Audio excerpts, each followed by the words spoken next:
All right, and we are back here on the GSMC Football Podcast. And for the final part of the show, we're just going to talk about some of the impactful signings from last offseason with free agency upon us. But just wanted to touch upon a couple of things. So the Steelers, they released a player. They released a cornerback, Patrick Peterson, a veteran cornerback.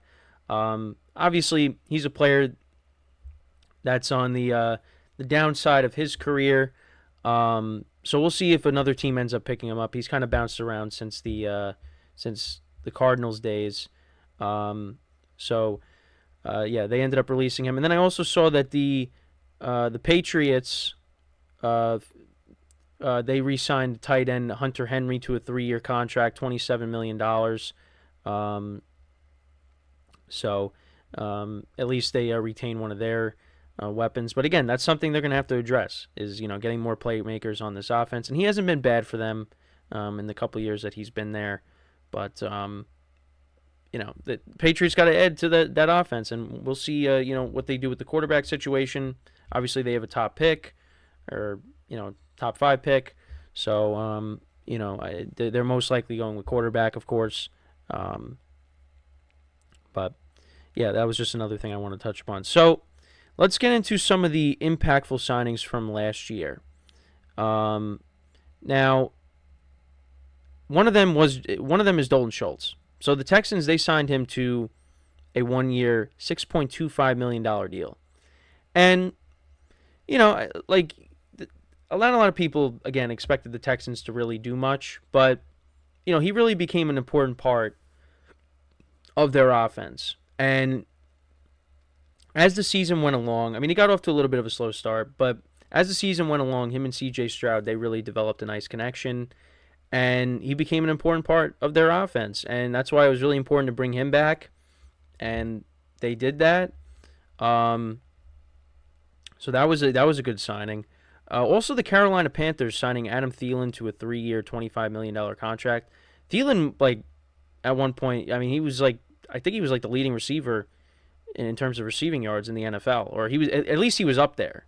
He ended up finishing with over 1,000 yards receiving, 4 touchdowns. He had 103 receptions, which actually was the second most receptions of his career in a single season. Looking at his stats right now, his best season was back in 2018.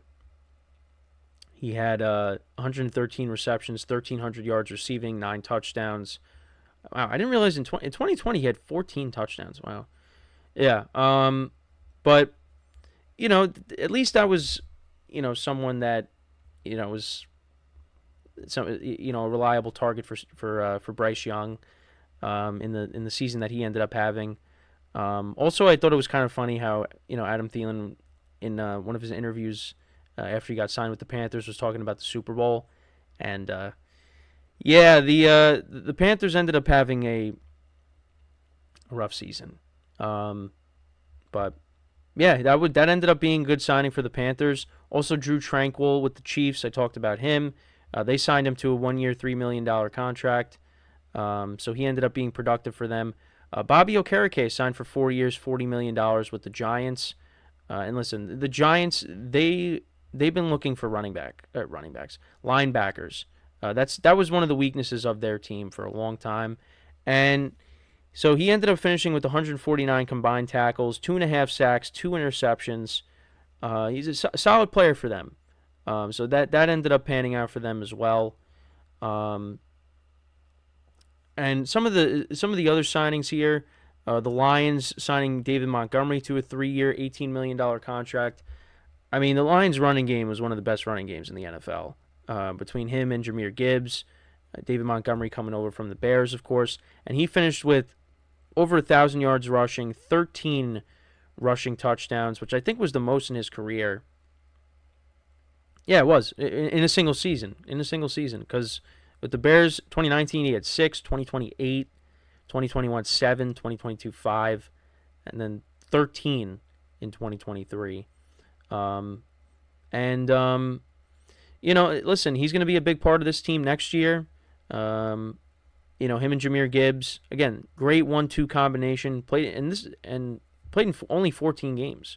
He missed a few games. If he played all, 17, I mean, his numbers would have been even better. But yeah, that was a good signing by the Lions, and obviously, they went through some changes. I mean, they traded DeAndre Swift. They didn't bring back Jamal Williams, so they had a completely new backfield, and Montgomery and Gibbs really did the job. Also, another signing, the Falcons bringing in Jesse Bates for 4 years, $64 million. Him coming over from the Bengals. He ended up having a good year with the Falcons, and yeah, this is again, Falcons have a lot of talent on this team, and they gotta figure out that quarterback situation, and if they can do that, this team definitely can take that next step. So he ended up finishing with 89 solo tackles, 132 total tackles, 3 forced fumbles, 6 interceptions, and one of them was a touchdown, and that was off of Derek Carr. That was a long pick six. But yeah, ended up having a solid year with the Falcons, and we'll see what happens in year 2. And of course, I have to mention, one of the guys I root for, and that's Baker Mayfield with the Tampa Bay Buccaneers. The Bucs, they brought him in on a 1-year, $6.85 million contract, and Baker ended up having a good year. Over 4,000 yards passing, 28 touchdowns to 10 interceptions. The Bucs end up making the playoffs. They win a playoff game, and now he's looking for a new contract. And again, I hope it's in Tampa, and I feel like that's likely going to be what ends up happening, is Baker going back to Tampa. I think it's safe to say that.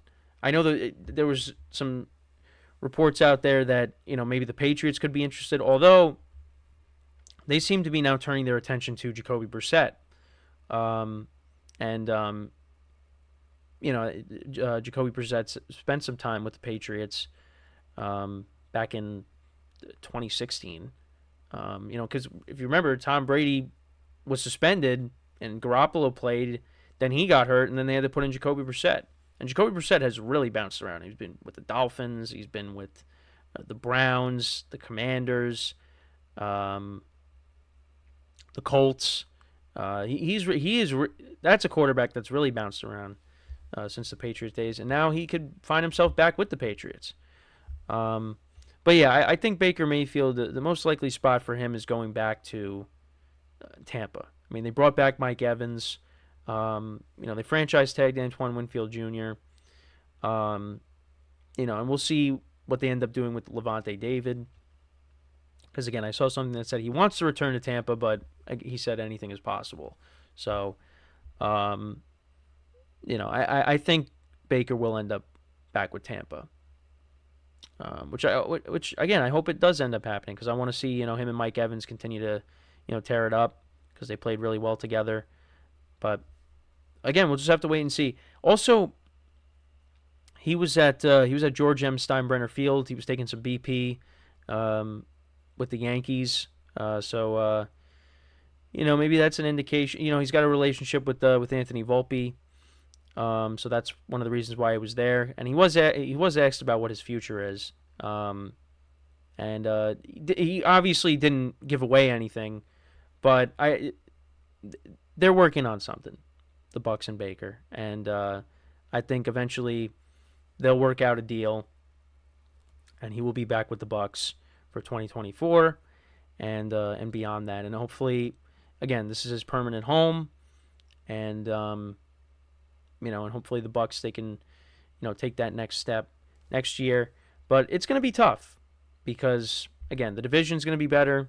And I don't look at the Bucs, even if they do bring back Baker, as a team that is in position to win a championship.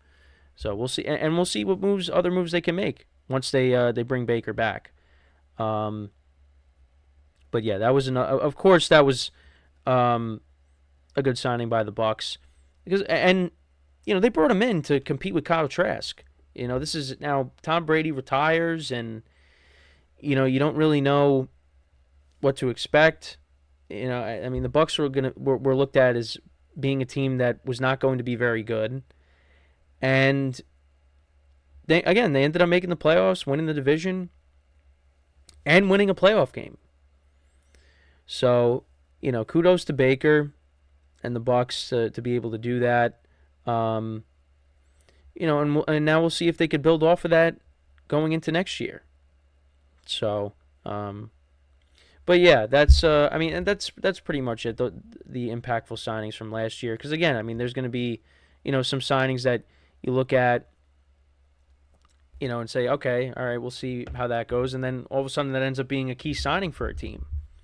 So, yeah, but that's pretty much it. Let me know what you guys think about that as well, and yeah, that's pretty much it for the show for today. Of course, again, free agency officially begins next week, so that's when your notifications are going to be lighting up with the team signing players. We'll see if any trades end up happening as well. But it's exciting. It's definitely exciting. Curious to see where a lot of these players end up, particularly the running backs.